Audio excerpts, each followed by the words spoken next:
Hi guys, Paul here from PABrewNews. Swingy, swingy, swingy. Elvira. Okay, Union Jack IPA, the little brother of Double Jack. Never had this one. Firestone Whacker. Paso Robles, California, sent to me by the great Above Average Joe. Three-way beer review right now. We did the Pivo Pills, we did the Easy Jack, now it's time to do the Union Jack. Just to make sure I have a hangover when I wake up. 7.5 alcohol by volume. American Pale Ale, or India Pale Ale. Heard a lot about this one over the years. Very not specific, but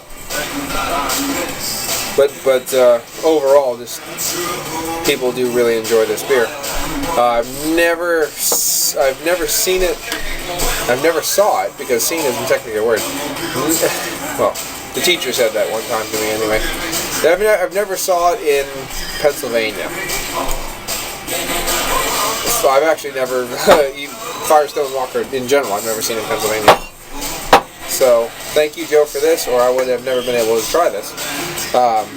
I did have Double Jack, a very fresh Double Jack, thanks to the courtesy of Kevin Clements, so thank you too, Kevin.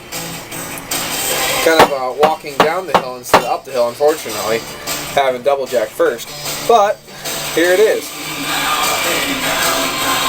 Appearance is a little bit darker, of course, than Easy Jack. More on the kind of slight coppery hues, mixing with all those soft amber colors. A little bit of golden notes coming through there as the light hits it. Just still a very firm carbonation with a big white head. Big bubbles on a white head. This one's a little bit more expanded out, probably because of the glass, I don't know. But I'm definitely getting the 7.6 alcohol egg sticking to the glass. A little bit of proteins in there, having the head stick to the glass firmly. Nice. Alright, let's get some aromas. Okay, this one's a little different because it's softer. There's a little bit more perfumey aspect coming off this one. Soft pine, a little earthy notes, a little bit perfumey. Little hints of kind of a grapefruit note sticking through, but this one's definitely not so bold on the nose as the other ones were. This one was canned 2/27/15, so this is technically a little bit younger of a beer, which is weird. But like I said, I've never had this one. These are focusing hop-forward beers, definitely. So the malt isn't carrying through. This malt might be carrying through more, muddling the overall flavor of the hop. I'm not really sure. Burp. We're gonna have to taste it to find out. Gonna have to have it. Cheers.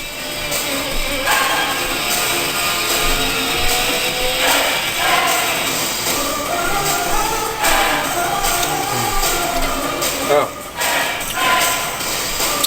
Super smooth. Now the lingering bitterness is setting in, the earthy, soft pine bitterness. Definitely has that soft, carrying grapefruit note through there. As I sipped it, I didn't really have a mental image of Double Jack for some reason. I had a mental image of Pliny in there, actually, for a little bit. Obviously a less bolder version of it, but definitely aspects of it in there. Just that nice earthy pine, mixing with those subtle hints of grapefruit. Smooth body, medium body.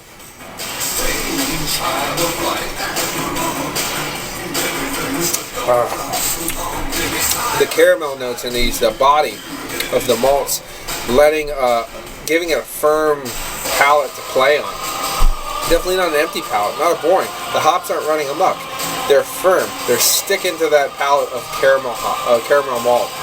The malt makes it super drinkable, and the hops are just making it playful. A lot of lingering bitterness. There's a lot of lingering earthy, piney bitterness going on. As you drink it, I mean, obviously the fresher you get this, more of that grapefruit zesty notes will piff up, and you definitely notice that more. A little bit of lemon, a lot of grapefruit piffiness.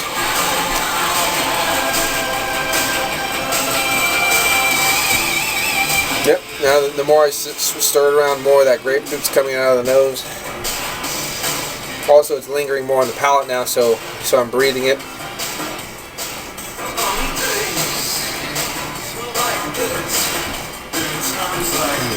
Real nice. That's a nice IPA. That's a nice IPA. I love the fact that it's just not one-dimensional, one-sided. The hops aren't as crazy as I thought they'd be.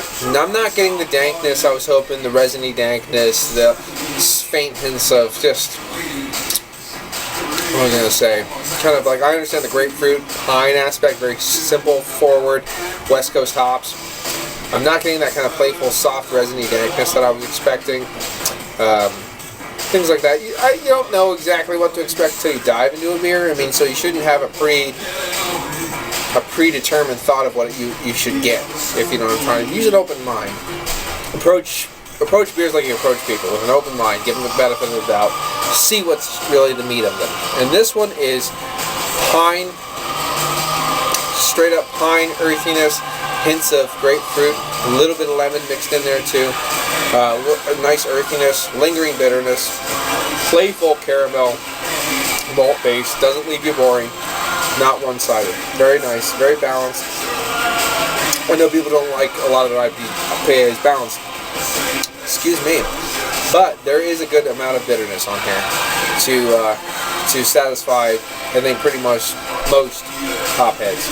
Union Jack IPA, Firestone Walker. It's not blowing my doors off, I'll be honest, but it's very good.